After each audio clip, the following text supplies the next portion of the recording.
ਸਾਰਿਆਂ ਦਾ। ਉਮੀਦ ਕਰਨੀ ਹੈ ਠੀਕ ਹੋਵੋਗੇ। ਬਸ ਰੋਜ਼ਿਆਂ ਦੀ ਆਮਦ ਹੈ ਤੇ ਹਰ ਘਰ ਵਿੱਚ ਰੋਜ਼ਿਆਂ ਦੀਆਂ ਤਿਆਰੀਆਂ ਨੇ। ਤੇ ਅੱਜ ਮੈਂ ਬਣਾਉਣ ਲੱਗੀ ਸਾਂ ਚੀਜ਼ ਬਾਕਸ ਪੈਟੀ। मैं आलू बॉयल करके ਇਹ देखो आलू मैं बॉयल कर लीते ने। चिकन भी बॉयल करके मैं ਇਹਨੂੰ कद्दूकश कर ਦਿੱਤਾ ਸੀ। ਇਹਦੇ ਵਿੱਚ मैं काली मिर्च पाई जे, नमक पाया जे ਤੇ ਇਹਦੇ ਵਿੱਚ मैं पावांगी चीज़ ਤੇ ਇਹਦੇ ਵਿੱਚ मैं पावांगी पालक। ਇਹ चीज़ कद्दूकश करके रखी जे। ਇਹ देखो जी ਹੁਣ मैं पा रही जे पालक। ਇਹ देखो इतनी बरीक बरीक पालक कटना, तुसी मोटी ना कटना। पालक कट लो।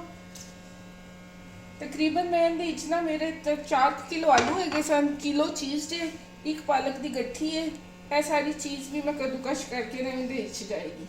हूँ सारा मैं करांगी मिक्स।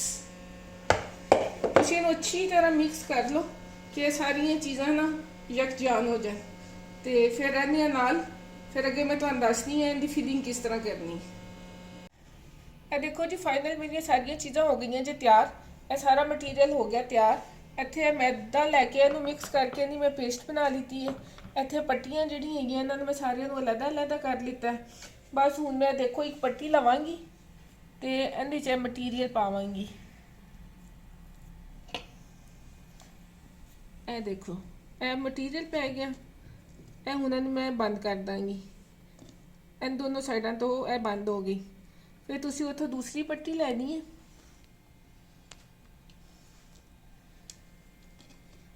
तो जी खुली वाली साइड है ना, यह तुसी इस तरह रखोगे, इस तरह रखोगे तो साइडों के दोनों दे ना यह पेस्ट ला दी। यह दूसरी साइड ते भी ये पेस्ट आ गई। तो इनू असी ना टाइट बंद कर देंगे। यह इस तरह बंद हो गई। ਇਹ देखो उन्हें चारों साइडों तो बंद देगी जी। यह हो गई जी बॉक्स पैटी। तो तुसी जरूर ट्राई करना। तो जो मैं फ्राई करांगी तो मैं तुहानू दिखावांगी। बॉक्स पैटियां तैयार हो गई सी सारियां।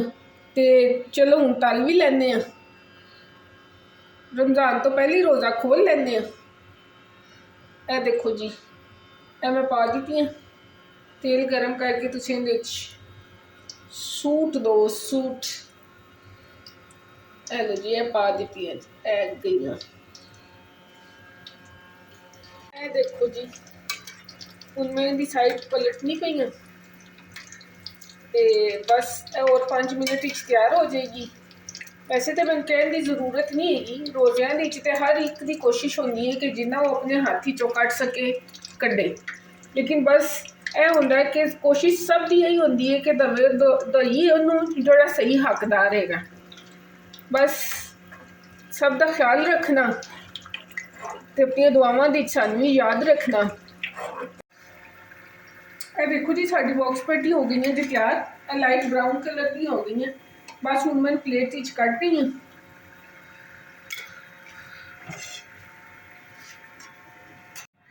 लो जी साडी बॉक्स पैटी हो गई है जी तैयार।